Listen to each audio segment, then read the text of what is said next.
Fort Brown was a military post of the United States Army in Texas during the later half of the 19th century and the early part of the 20th century. Early years. In 1846, under orders from Zachary Taylor, Captain Joseph K. Mansfield built a star-shaped earthwork for 800 men called Fort Texas on the northern side of the Rio Grande, by the order from General Taylor to command the city of Matamoros.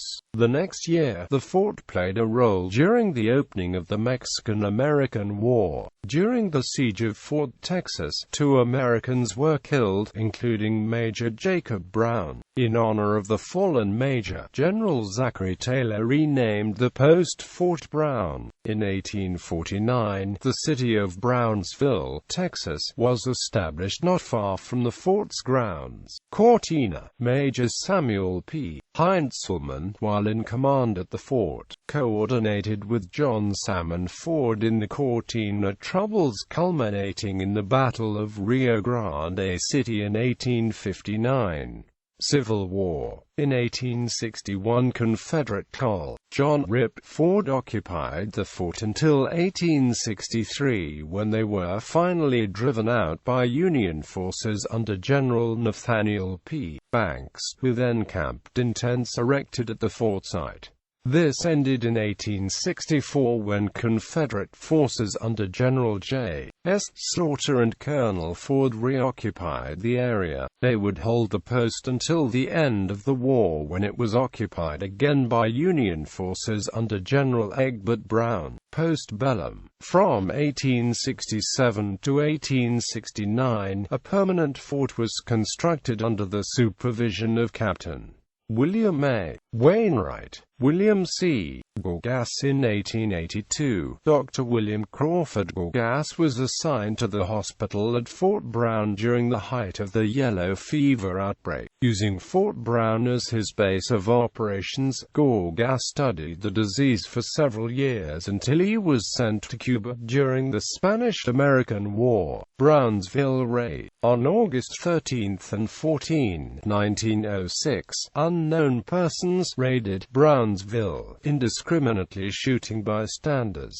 wounded 1 man and killing a townsperson named Frank Natus. The townspeople of Brownsville quickly blamed the black soldiers stationed at nearby Fort Brown and, as such, the Army investigated the matter and concluded that the black soldiers were indeed guilty.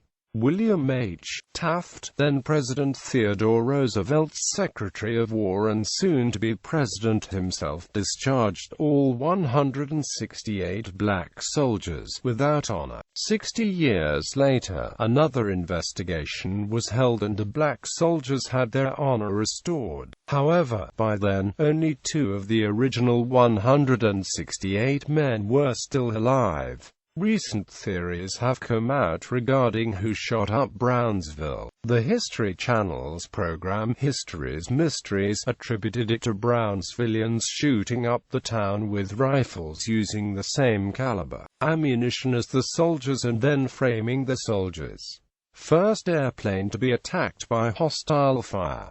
On April 20, 1915, U.S. Signal Corps officers Byron Q. Jones and Thomas Millings flew a Martin T.O. Curtis over the fort to spot movements of Mexican Revolutionary leader Francisco Pancho Villa. The plane reached an altitude of 2,600 feet, and was up for 20 minutes. It did not cross the border into Mexico, although it was fired upon by machine guns and small arms. These frequent patrols lasted for a period of 6 weeks and were used more effectively in 1916. 124th Cavalry, the troopers stationed at Fort Brown from 1929 to 45 were from the 124th Cavalry Regiment, Texas National Guard, which became one of the last mounted cavalry regiments in the United States Army. On November 18, 1940, they went into active military training. After the Japanese attack on Pearl Harbor, the division served with distinction, dismounted, in the China-Burma-India Theater, where a member of the unit from Fort Brown earned the theater's only Medal of Honor. United States Army Air Forces use. Fort Brown was transferred to the USAAF Training Command on 7 July 1943.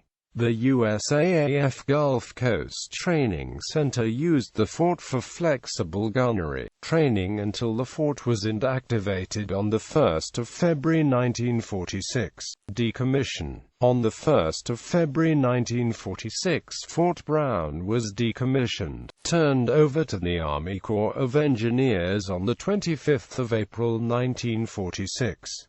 It was acquired by the city of Brownsville and Texas Southmost College in 1948. Gallery.